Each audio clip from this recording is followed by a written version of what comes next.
من يخاف وعيد. وقال الله تبارك وتعالى في موضع آخر فانكحوا ما طاب لكم من النساء. وقال النبي صلى الله عليه وسلم النكاح من سنتي.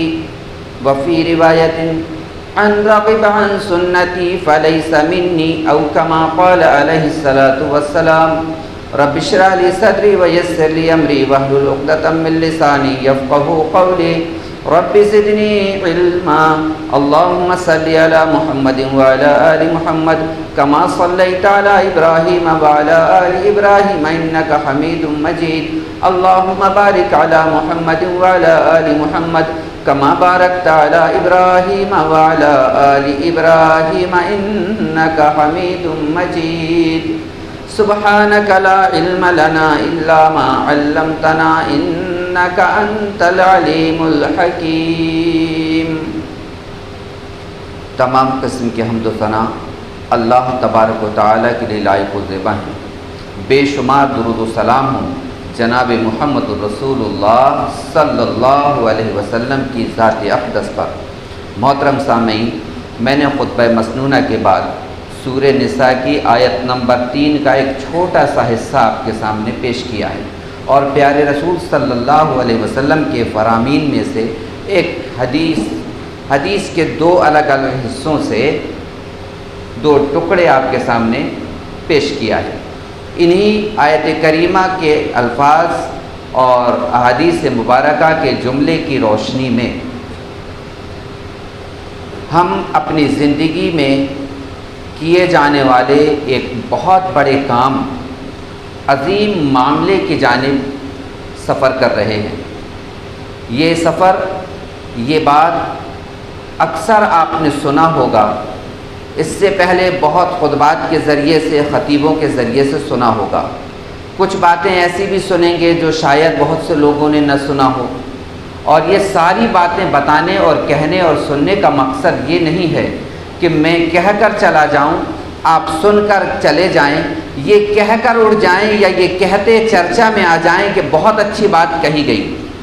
یہ کہہ کر اپنی زندگی کو ختم نہ کریں. ہم یہ باتیں جو کہی جا رہی ہیں یہ عمل کے لیے کہی جا رہی ہیں. یہ باتیں جو کہی جا رہی ہیں یہ کسی کو زخم پہنچانے، کسی کو تکلیف پہنچانے، کسی پر ٹیکہ ٹپڑی کے لیے نہیں کہی جا رہی ہیں، بلکہ میری جو کوشش ہے، میرا جو خیال ہے، میرا جو ذہن ہے، ان اريد الا الاصلاح واستطعت وما توفیقی الا باللہ، میں جو بات کہہ رہا ہوں یہ اللہ کی رحمت سے، اس کے فضل سے، اس کے رحم سے آپ تک پہنچا رہا ہوں. اور آپ تک پہنچانے کا مقصد یہ ہے کہ ہماری زندگی میں اصلاح ہو جائے. تنقید کی جاتی ہے، باتیں کی جاتی ہیں، تنقید ہوتی ہے، ایک برائے تنقید ہوتی ہے، پریشان کرنے کے لیے تنقید کی جاتی ہے. ایک تنقید ہوتی ہے برائے اصلاح. بتایا جاتا ہے کہ اگر کوئی بات ہمارے معاشرے کے اندر عام ہے یا ہماری زندگی میں عام ہے اور وہ بتائی جا رہی ہے تو اس کو ہمیشہ انسان اپوزٹ میں نہ لے. یہ نہ سوچے کہ میں نے کیا ہے تو اس وجہ سے ایسا کہہ دیا گیا، یا میرے گھر ایسا ہونے والا ہے تو اس لیے یہ موضوع بنا کر کے پیش کر دیا گیا. نہیں، بلکہ یہ ہماری اصلاح کے لیے پیش کیا جاتا ہے. زندگی میں عمل کرنے کے لیے 2 بڑے طریقے بتائے گئے ہیں، اور یہی طریقے قابل قبول ہیں. پیارے رسول صلی اللہ علیہ وسلم پر اللہ تبارک و تعالیٰ نے قرآن مجید کا نزول فرمایا تھا اور کہا تھا کہ وَمَا آتَاكُمُ الرَّسُولُ فَخُذُوهُ وَمَا نَهَاكُمْ عَنْهُ فَانْتَهُوا، کہ لوگوں، اللہ نے جو قرآن رسول پر نازل کیا ہے وہ آپ تک پہنچا رہا ہے. رسول ایمانداری کے ساتھ اس پر عمل کرنے لگ جاؤ. جو رسول نے پہنچا دیا اس پر عمل کرو. قرآن کے ذریعے سے بھی، اللہ کا حکم کے ذریعے سے ہم تک جو بات پہنچی ہے اسے عمل کرنا ہے. اور دوسری بات یہ ہے کہ جو رسول نے عمل کر کے سنت کے طریقے سے چھوڑ کر گیا ہے اس کو عمل میں لانا ہے. اس کے علاوہ جتنی بھی چیزیں ہیں وہ یا تو بدعت ہیں یا تو وہ جاہلانہ رسمیں ہیں، زمانے جاہلیت کی رسمیں ہیں، یا اور بھی جو دوسری خرافات ہیں وہ ہماری زندگی میں بسی ہوئی ہیں. اب ہم زندگی میں جو بھی عمل کر رہے ہیں، اسلام اتنا باضابطہ مذہب ہے کہ وہ انسان کو برائیوں کو بس الگ کرنے کو کہتے جاتا ہے۔ آپ جو زندگی میں عمل کر رہے ہیں، مان لیجیے ابھی جو ہم بات سننے جا رہے ہیں، جو ماحول چل رہا ہے نکاح کا، تو نکاح میں بہت سارے کام کیے جاتے ہیں، اس میں کچھ باتیں آپ کے سامنے پیش کی جائیں گی، وہ غیر ضروری جو باتیں ہیں وہ آپ کے سامنے پیش کی جائیں گے، انہیں ہمیں چھوڑتے چلنا ہے، جو ضروری ہیں وہ کرتے چلنا ہے، جس سے ہمارا بوجھ ہلکا ہوگا۔ آپ یہ چاہیں کہ مجھے 50 کلومیٹر کا سفر طے کرنا ہے، تو آپ یہ سوچیں گے، کوشش کریں گے کہ جتنا کم میرے پاس زیادہ رہا ہوگا، سامان ہوگا، میں اتنی آسانی سے اس سفر کو انجام دے سکتا ہوں۔ لیکن ایک بہت بڑا بوجھ اپنے پاس لاد لیجئے، ادھر بیگ ٹانگ لیجئے، ادھر سوٹ کیس لٹکا لیجئے، ادھر پورا سب ٹانگ لیجئے اور اب سفر کو نکل جائیے، تو دشوار ہو جائے گا۔ اسلام وہ سفر اور وہ راستہ بتاتا ہے کہ جس میں آپ کا کام بھی ہو جائے اور سفر میں زیادہ پریشانیاں نہ اٹھانی پڑے۔ آئیے، ہم نے سنا قرآن مجید میں اللہ تبارک و تعالیٰ نے جو باتوں کا ذکر اور حدیث سے جو باتیں معلوم ہوتی ہیں وہ یہی ہیں عمل کے لیے۔ پہلی چیز فرائض، جو اللہ تبارک و تعالیٰ نے فرض قرار دے دیا اس پر عمل کیا جائے۔ دوسری چیز سنت، جو اللہ کے رسول صلی اللہ علیہ وسلم نے کہا ہے، کیا ہے، جو سنت ہے وہ عمل میں لایا جائے۔ باقی جتنی چیزیں ہیں یا تو بدعت ہیں یا زمانہ جاہلیت کی رسمیں ہیں یا اور بھی دوسری خرافات، بعد کی آئی ہوئی خرافات ہیں۔ ہم اپنے عمل میں موازنہ خود کریں گے کہ ہم کن چیزوں پر عمل کر رہے ہیں۔ یاد رکھیے کہ شیطان آپ کا کھلا دشمن ہے، یہ سب کو معلوم ہے۔ شیطان نے انسانی زندگی میں بہت ساری چیزوں کو ڈال دیا ہے، وہ آپ کا دشمن ہے، ایک طرف مانتے بھی ہیں اور عمل بھی اسی کی بات پر کرتے ہیں۔ اس کا مطلب یہ ہوا کہ ہم اسے دشمن نہیں مانتے۔ اس نے قسم کھا کے رکھا ہے شیطان نے، حضرت انسان کو جہنم میں پہنچا کے دم لوں گا، زندگی کے آخری لمحے تک آپ کے پیچھے لگے رہے گا۔ ایک ہم ہیں کہ اس بے فکری میں پڑے ہوئے ہیں کہ شیطان ہمیں نہیں بہکائے گا، تو شیطان کان پکڑ کے اور لے کر جانے والا نہیں ہے، وہ تو ایک شوشہ چھوڑتا ہے، عام عمل آپ کو کرنا ہے۔ آئیے، ہمارے زمانے میں اس دور میں جو نکاح کیے جا رہے ہیں، جو شادیاں ہو رہی ہیں، نکاح جو لفظ ہے، نکاح کیا ہے؟ دو لوگوں کا قرآن و سنت کی روشنی میں ایک بندھن میں بندھ جانا نکاح ہے۔ یہ عام لفظوں میں اس کی تعریف ہے۔ عربی میں لفظ نکاح استعمال ہوتا ہے، اس کا اردو میں شادی بیاہ اس کا مترادف ہے۔ اردو معنی شادی بیاہ بھی ہے۔ بالکل یہ نہ کہیں کہ شادی کا مطلب نکاح نہیں ہوتا، نکاح کا مطلب شادی نہیں ہوتا، نہیں، عربی زبان میں نکاح جو ہے وہ دو میاں بیوی کو جوڑنے، بندھن باندھنے کا ایک طریقہ ہے، اسی کو اردو زبان میں آپ بولیں گے تو یہ شادی ہوتی ہے، بیاہ ہوتا ہے۔ زمانہ جہالت میں، جاہلیت کے دور میں نکاح کی بہت سی اقسام تھیں اور نکاح کے لیے کئی طرح کی رسم و رواج تھی۔ ہمارے معاشرے میں جو رسم و رواج آئی ہیں وہ کیسے آئی ہیں؟ دو چار باتیں سن لیجیے۔ پہلی بات،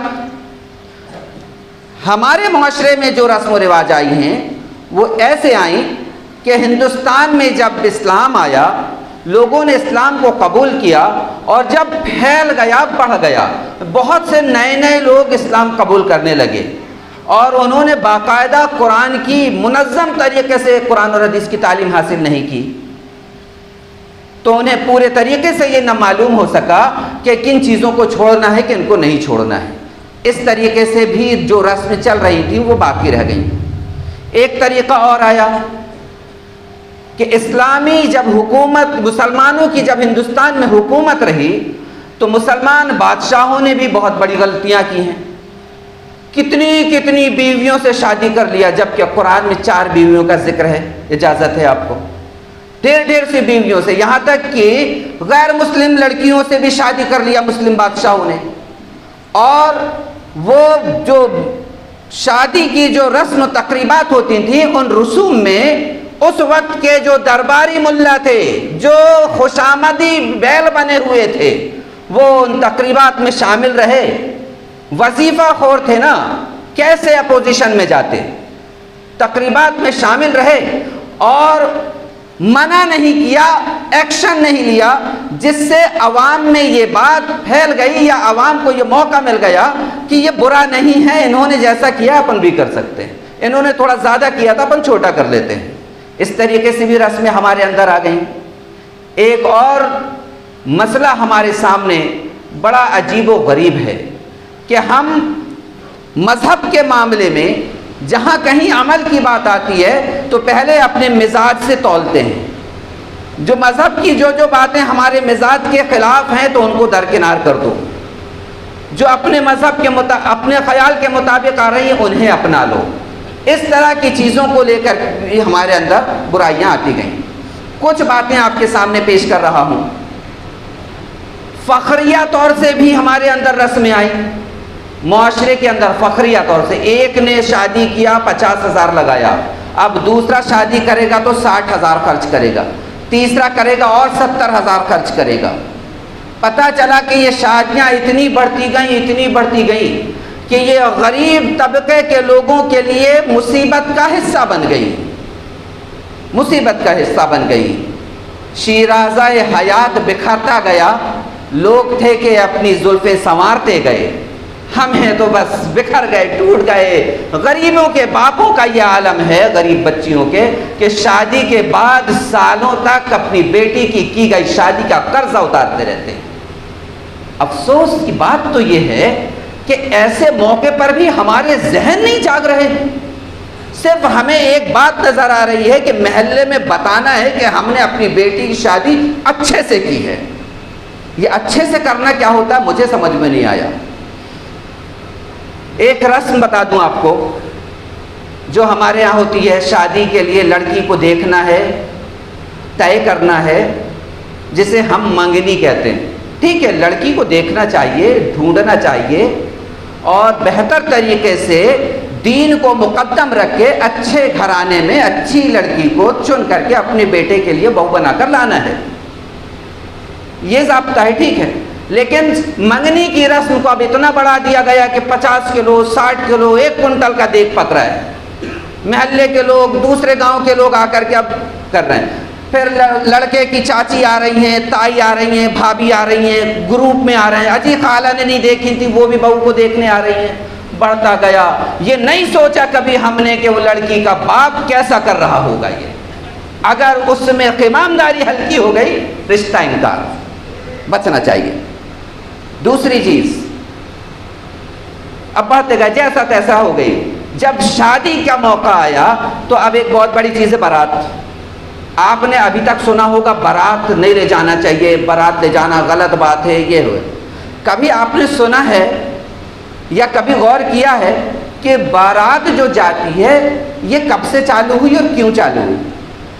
یہ ایک نئی چیز آپ سنیں گے شاید کہ بارات کیوں چالو ہوئی، بارات کا رواج شادی میں ہوا کیوں؟ اسلام میں تو کہیں نہیں لکھا ہے کہ بارات جائی جائے یا اتنی بھیڑ جائے۔ معاملہ یہ ہے، اس کی ابتدا ایسے ہوئی کہ اس زمانے میں جب لوگوں کا ایک گاؤں سے دوسرے گاؤں جانا، ایک بستی سے دوسری بستی جانا اتنا دشوار تھا کہ لوگ راستے میں لوٹ لیا کرتے تھے، ڈاکہ زنی ہوتی تھی، لوگوں کا مال لوٹ لیتے تھے، انسانوں کو عورتوں کو قیدی بنا کر بازار میں بیچ دیتے تھے، سارے کام چلتے تھے۔ آپ نے زمانے جہالت کی باتیں سنی ہیں۔ ایسے موقع پر بڑا خطرہ ہوا کرتا تھا، نئی دلہن لے کر آ رہے ہیں، پتہ چلا ڈاکوؤں کی ٹیم نے ہلہ بولا، سب کو قیدی بنا کے لے گئے، کسی کی بیوی بن کے جا رہی تھی، کسی اور نے لے کر چلا گیا۔ ایسے موقع پر ایک راستہ نکالا گیا تھا اس وقت کہ جب شادی کے لیے چند لوگ لڑکی کے گھر جا رہے ہوتے تھے تو اپنے آگے اور پیچھے، قافلے کے آگے اور پیچھے مسلح ایک فوج، بہت سارے لوگوں کا دستہ ہتھیار بند آگے اور پیچھے حفاظت کے طور پر چلایا کرتے تھے تاکہ کسی طرح کا کوئی خطرہ نہ آ پائے۔ جس بہو کو بیاہ کر لایا جا رہا ہے بڑی حفاظت اور عزت کے ساتھ وہ اپنے گھر میں آ جائے۔ اس حفاظت کی غرض سے کچھ لوگوں کو 10 20 50 لوگوں کو ہتھیاروں کے ساتھ لیس کر کے اس قافلے کے آگے اور پیچھے چلایا جاتا تھا۔ یہ زمانہ ایسا آیا، ترقی ہوئی، حالات بدلے، وہ ڈاکہ زنی کا کام تو بند ہو گیا لیکن بارات نے روپ دوسرا اختیار کر لیا۔ اب یہ ہو گیا کہ آگے آگے چل رہے ہیں، ایک گھوڑی میں دولہا بیٹھا ہے، بہترین بینڈ باجے بجیں گے، پٹاخے پھوٹیں گے، ایک لمبا قافلہ جائے گا۔ روپ بدل گیا۔ بارات اس وقت کسی مقصد کے تحت لوگوں کو لے جایا جاتا تھا، اب اگر حالات ایسے ہو گئے ہوں کہ کوئی ڈر اور کوئی خدشہ نہیں، 4 لوگ جا کر نکاح پڑھا کے لے آئیں، اس کی اب ضرورت ختم ہو گئی۔ اگر آپ کو لگ رہا ہے کہ آج بھی ہماری بہو اور ہمارا دولہا لٹ جائے گا تو آپ لے جائیے پھر، لیکن اللہ کا فضل ہے ایسے زمانہ نہیں۔ بارات کا کانسیپٹ یہ ہے، وہاں سے شروع ہوا تھا، آج اس کی کیفیت بدل گئی۔ یہ بری کیفیت رسم میں بدل گئی۔ جو غیور مسلمان ہوں گے، جو جگر والے ہوں گے کہ مجھے اسلام پر عمل کر کے زندگی گزارنا ہے، تو انشاءاللہ اسے چھوڑ دیں گے۔ آگے بڑھیے، جب شادی کا معاملہ آتا ہے تو شادی جب ہو رہی ہے، بارات پہنچ گئی، نکاح ہو گیا، تو ایک وقت ایسا آیا جس زمانے میں ہندوستان میں آریہ لوگوں کی آمد ہوئی۔ آریہ سماج کے ہندوستان میں جب آمد ہوئی، برہمنوں کی آمد جب ہوئی، تو انہوں نے کیا کیا کہ بیٹھ کر کے باقاعدہ ایک سماج میں، برادری میں سسٹم چالو کیا کہ بھائی باقاعدہ لڑکی کو آپ شادی کر کے بیاہ رہے ہو، تو اس وقت یہ ہوتا تھا، زمانے جہالت میں بھی ایسا ہوتا تھا کہ لڑکی کو باپ کی جائیداد میں، وراثت میں حصہ نہیں دیا جاتا تھا، تو لڑکی کو ویسے ہی خالی ہاتھ نہ بھیجو، بلکہ اس کی شادی کے موقع پر کچھ خرچ کر کے، کچھ سامان جہیز وغیرہ جسے ہم کہتے ہیں، یہ سامان رکھ کر اس کو دے دو، اور یہ طے کر کے کہ بھائی اس کو اگر 1000 روپے اس کے باپ کی جائیداد میں وراثت ملنے والی ہے، تو 1000 کا سامان دیکھ کر کے اس کو روانہ کر دو۔ یہ بتا دو کہ بیٹا جو تجھے وراثت میں حصہ ملنا تھا، اتنا حصہ تجھے یہ ابھی دے دیا گیا۔ اس نظریے سے شادی کو بڑھایا گیا۔ اب ہر شخص اس بوجھ کو نہیں اٹھا پاتا تھا۔ شادی کی رسم میں خرچ کیا جانے والے مال کو ہر شخص نہیں اٹھا پاتا تھا، تو برہمنوں نے ایک بہت اچھا راستہ اپنایا کہ برادری والوں کو جمع کیا اور ان کے اوپر ایک بات طے کی کہ دیکھو بھائی، یہ غریب آدمی ہیں اور آپ برادری والے ہیں، آپ کا حق بنتا ہے کہ اپنی برادری والے کا آپ کی مدد کریں، اس کا تعاون کریں، اور ہو سکے تو اس غریب بچی کی بہتر طریقے سے شادی ہو جائے، اس لیے برادری کے لوگ کچھ حصہ دیں پیسے کی شکل میں، جس کا نام رکھا گیا نیوتا۔ ابھی بھی ہندو میں چلتا ہے نیوتا دینا۔ اب وہ نیوتا تو چلنے لگا، اب معلوم کیا ہوا کہ برادری پر یہ بات آ گئی۔ اب وہ وقت بدلتے بدلتے ایک تحریر لکھی جانے لگی، کس نے کتنا دیا، کس نے کتنا دیا، جس نے نہیں دیا اس کے گھر نہیں دینا ہے، جس نے نہیں دیا اس کے گھر نہیں دینا ہے۔ یہ تحریری شکل آنے لگی۔ یہ نیوتا بڑھتے بڑھتے اور وقت کے بدلتے ہوئے اب یہ لڑکی کے نکاح کے موقع پر اور لڑکے کے ولیمے کے موقع پر کھانا بکنے لگا صاحب۔ جو آئے گا کھانا کھائے گا، لفافہ دے کر ہی جائے گا۔ بھیا کھانا کہاں ہے یار، دینا پڑے گا۔ معلوم کیا ہوا کہ اب جو کھانا کھلا رہا ہے یہ بکنے لگا۔ یہ نیوتا اتنا بڑھ گیا جس نے وقت کی بدلنے کے ساتھ شکل بدل لیا، لفافہ چلنے لگا۔ لڑکی کے ہاں دینا تو دور کی بات ہے، اب لڑکے کے ولیمے میں بھی دینے لگے، ولیمے کا کھانا بھی بک رہا ہے۔ ہم نے تو ایسے اور بھی لوگوں کو سنا ہے کہ لڑکے کا ولیمہ ہوا یا لڑکی کا نکاح ہوا، ہم نے کھانا کھلایا، 1 لاکھ روپے کا کھانے میں خرچ آیا۔ اچھا بتاؤ لوگوں نے جو دیا ہے وہ کتنا دیا ہے؟ لاؤ کاپی لاؤ، دیکھو حساب کرے یار، 80,000 روپے جمع ہوا، 20,000 کا گھاٹا ہو گیا صاحب۔ مطلب کیا ہوا کہ آپ نے یہ کھانے کو بیچنا شروع کر دیا۔ یہ لفافہ جو آج کے زمانے میں چل رہا ہے یہ نیوتا سے شروع ہوا تھا، جو ہمارے اندر وہ رسم آ گئی، آریوں اور برہمنوں کی ایجاد کی ہوئی رسم۔ اگر آپ بھی برہمن اور آریہ کی، برہمنوں کی نسل سے یا ان کے رسم نقش قدم پر چلنے والے ہیں تو اس رسم کو ادا کیجیے، اپنائیے، کوئی بڑی بات نہیں۔ اور آگے چلیے، ایک اور رسم ہے سہرے کی رسم ہے، سہرا۔ بہت سی جگہوں میں سہرا پہنایا جاتا ہے۔ سہرا کہاں سے شروع ہوا؟ پہنتے تو برابر ہیں، پہنائے تو برابر جاتے ہیں، لیکن جو پہننے والے انہیں بھی نہیں معلوم سہرا شروع کہاں سے ہوا۔ سنیے سہرا کہاں سے شروع ہوا۔ یہ ایران کے لوگوں کے درمیان، جو مجوسی لوگ ہیں، آگ کی پوجا کرنے والے، ان کے درمیان سے یہ رسم شروع ہوئی۔ انہوں نے شادی ہونے والے مرد کے چہرے پر ایک طرح کا مالا ہار بنا کر ایک پنجے کی شکل میں سر میں باندھنا شروع کیا، اور انہوں نے یہ عقیدے کے ساتھ باندھا کہ یہ سورج کا پنجہ کہلائے گا، سورج کا پنجے کی شکل اختیار کرتا ہے۔ وہاں سے اس نے شروع کیا، وہ ہار اور مالا پہناتے پہناتے وہ دلہے سے لے کر میت تک پہنچ گئی۔ وہ بات پتہ چلا کہ مزاروں میں اب چادریں اور ہار بچھائے جانے لگے میتوں کے اوپر۔ ایک ڈولی وہ نکلی تھی جسے صحرا پہنا کر ہار مالا پہنا کر بٹھایا تھا گھوڑی میں، باجے بجاتے ہوئے لے گیا تھا۔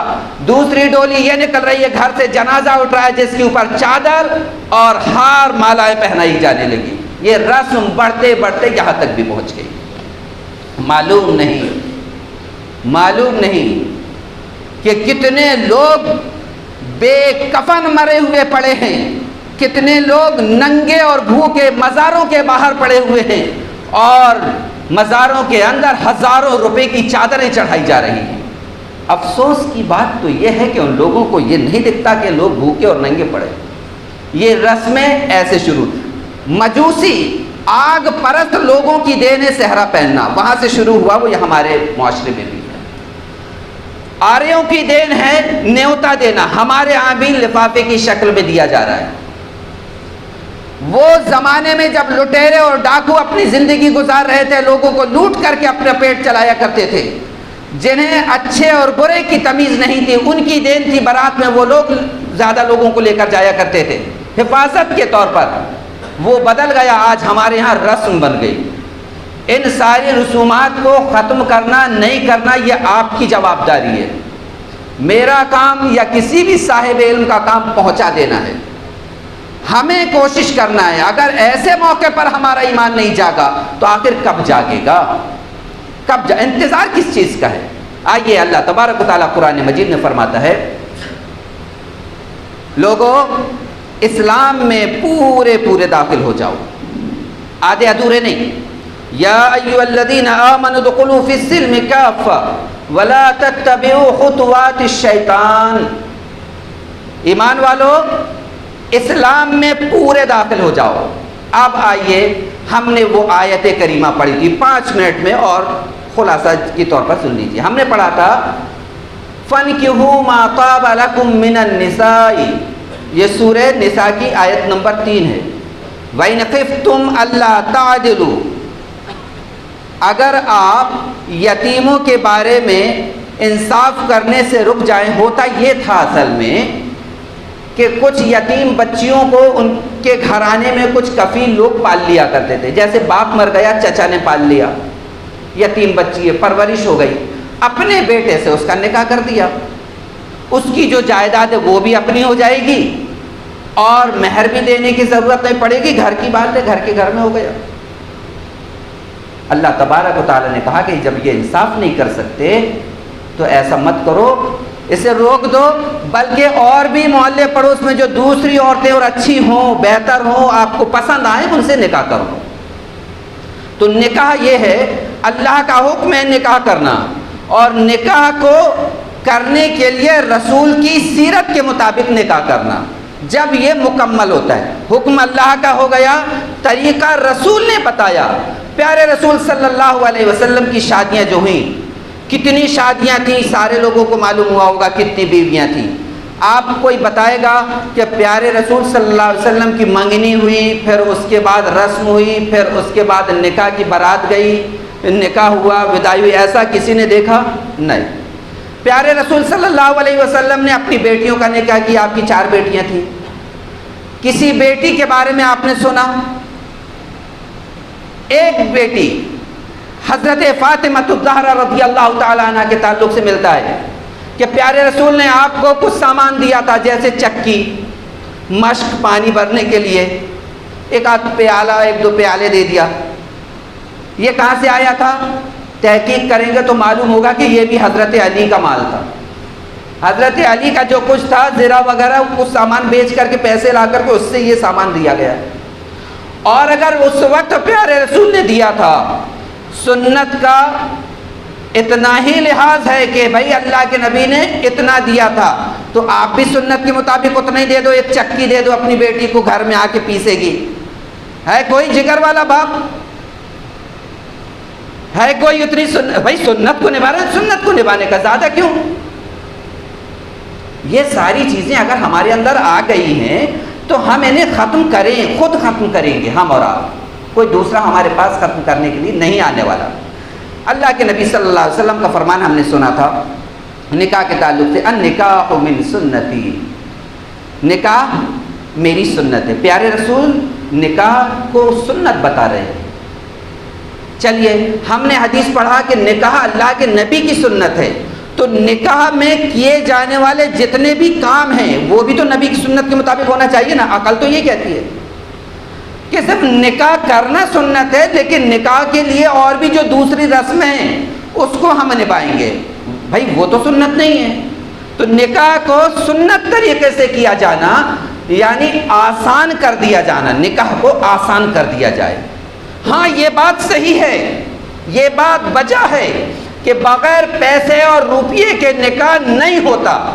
دلیل یہ آیت کریمہ ہے جو اللہ تبارک و تعالیٰ نے سورہ نساء میں ہی یوصیکم اللہ فی اولادکم للذکر مثل حظ الانثیین کا ذکر فرمایا ہے۔ اس آیت کریمہ، ان آیات کے شان نزول کی جانب جب ہم جائیں گے تو معلوم ہوتا ہے کہ ایک صحابی رسول تھے جن کی شہادت جنگ احد میں پیارے رسول صلی اللہ علیہ وسلم کے ساتھ گئے تھے اور ہو گئی تھی۔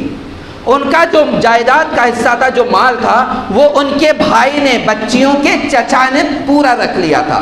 وہ آئیں اللہ کے نبی کے پاس شکایت لے کر کے، کسی صحابی کا سہارا لے کر، کہ پیارے رسول میرے شوہر جو تھے وہ آپ کے ساتھ جنگ احد میں شہید ہو گئے،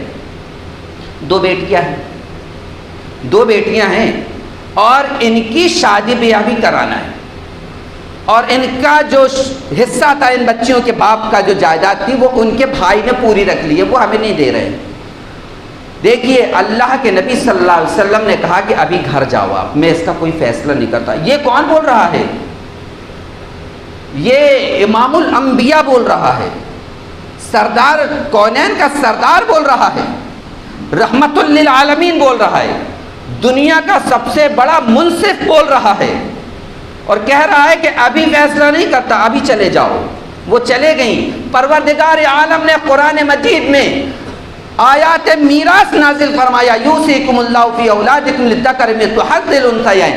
اس سے ایک بات یہ واضح ہوتی ہے کہ وہ لڑکیوں کی ماں کی ڈیمانڈ تھی کہ ان کے پاس پیسہ ہوگا تب شادی کروں گی، تو معلوم ہوا شادی میں کچھ لگتا ہے۔ اب اتنا بھی نہ لگے کہ انسان اسراف کے درجے تک پہنچ جائے۔ شادی میں پیسہ لگتا ہے، خرچ کرنا چاہیے، لیکن اتنا خرچ کرنا چاہیے جتنی استطاعت ہے۔ ادھار، قرض، باڑی، رہن، گروی رکھ کر کے یہ پورا بیاج ملا کر کے کر لیا، اس سے بچنا چاہیے۔ آپ کی حیثیت ہے شادی میں 10,000 خرچ کر سکتا ہوں، اتنے میں شادی کر دیجئے۔ 100 لوگوں کو نہیں بلاتا، 10 لوگوں کو بلا کے کھانا کھلا دیتا ہوں، اتنے میں شادی کر لیجئے۔ لڑکی والوں کے لیے ایک پیغام سن لیجئے۔ آپ کو لگتا ہے شادی بہت مہنگی ہے، کون کہتا ہے بہت مہنگی ہے؟ آپ محلے میں، پورے محلے میں اور رشتہ داروں میں دعوت دیجئے، میری بیٹی کے نکاح کی آپ کو دعوت ہے۔ دعوت کیا دیں گے آپ؟ بیٹی کے نکاح کی دعوت ہے۔ بھائی جہاں نکاح ہوگا، مسجد میں نکاح ہوگا، آپ نکاح میں شامل ہوئیے، نکاح کی مجلس میں شامل ہوئیے، اور نکاح کے بعد آپ اپنے گھر جائیے۔ کون بولا پیسہ لگے گا کھلانے میں 1,00,000 2,00,000 روپے؟ کہاں لکھا ہے ایسا؟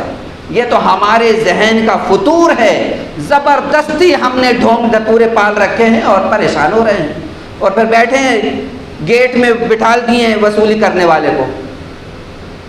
اس سے بچیے، بچنا ہمارا ذمہ ہے، ہم کو خود بچنا ہے۔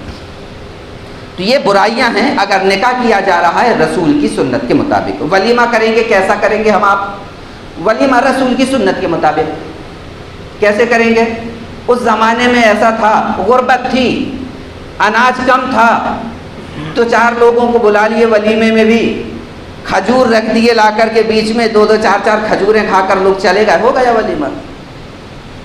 تھوڑا زیادہ ہے تو کھانا کھلا دیے، اور اچھے مالدار لوگ ہیں تو تھوڑا گوشت وغیرہ پکا لیے۔ اور اب ولیمہ کریں گے تو کس کو بلائیں گے؟ یہ قابل غور بات ہے۔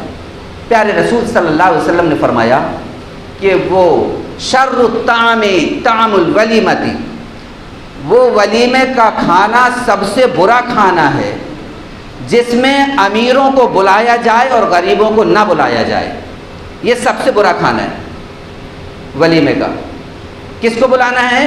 غریبوں کو بلانا ہے، جو اپنے گھر میں باقاعدہ اچھے سے ہنسی خوشی سے گوشت مرغ مسلم نہیں کھا سکتے، بہتر وہ مرغ مسلم پکائیے، گوشت پکائیے آپ، اور غریبوں کو بلائیے اور ان کو کھلا دیجیے۔ امیروں کو نہیں بلانے کا، امیر اگر بلا سکتے ہیں ساتھ میں، لیکن صرف بڑے بڑے لوگوں کو بلائے، غریبوں کو نہیں بلائے، تو وہ کھانا سب سے برا کھانا ہے۔ اب آپ سوچیں کہ مجھے کرنا کیا ہے؟ نکاح کرنا ہے، رسول کی سنت ہے، تو باقی لوازمات بھی رسول کی سنت کے مطابق کرنا ہے۔ ولیمہ کرنا ہے، رسول کی سنت ہے۔ آپ نے فرمایا تھا اولم بشاتن، اگر آپ کے پاس مال و دولت ہے تو ولیمہ کر لو میاں، چاہے ایک بکری کھلا لو۔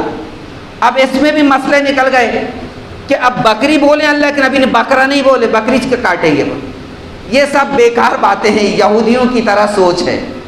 اگر ہے اللہ نے دیا ہے تو اپنے گھر میں بلا کر مہمانوں کو کھلاؤ، اتنے لوگوں کو کھلاؤ کہ ان کی اچھے سے خاطر مدارات کر سکو۔ ایسا نہ ہو کہ کھانے والا آ گیا، ادھر نے والا حلق میں ہے، پانی پانی چلا رہا ہے، پانی نہیں مل رہا ہے، روٹی دے دیا تو اب قورمہ لانے والا نہیں ہے، بیٹھ گئے تو کھلانے والا نہیں ہے۔ اتنی بڑی دعوت کرنے کی کوئی ضرورت بھی نہیں ہے، اس سے کوئی فائدہ حاصل نہیں ہوتا۔ مختصر کرنا زیادہ بہتر ہے۔ جو پیسہ آپ برباد کر رہے ہیں، اس پیسے کو اپنے بچوں کو، اپنے بیٹا بیٹیوں کے کاروبار میں لگائیے، ان کی تعلیم میں لگائیے، ان کی زندگی کو بڑھانے کے لیے لگائیے۔ اللہ تبارک و تعالیٰ آپ کے اس سنت کے مطابق کیے جانے والے عمل پر برکت عطا فرمائے گا۔ اور بدعت اگر ہم نے نکاح اور ولیمہ میں کیا، رسم و رواج کو اپنایا، تو یاد رکھیے کہ پھر جھگڑے بھی ہوں گے، لڑائی بھی ہوں گی، رشتے بھی ٹوٹیں گے، اور بدنامیاں بھی ہوں گی آپ کی اور آپ کے گھر کی۔ ان ساری برائیوں سے بچنے کے لیے سنت طریقے کو اپنانا ہمارا فرض ہے، کیونکہ ہم بڑی فخر سے، شان سے کہتے ہیں محمد الرسول اللہ کی امت کے لوگ ہیں ہم۔ تو جب محمد الرسول اللہ کی امت کے لوگ ہیں، تو یہودیوں کی، نصارہ کی، زمانہ جہالت کی، مجوسیوں کی، برہمنوں کی سنتوں پر کیوں عمل کر رہے ہیں ہم؟ اس پر غور کریے گا۔ اللہ تبارک و تعالی ہمیں عمل کی توفیق عطا فرمائے۔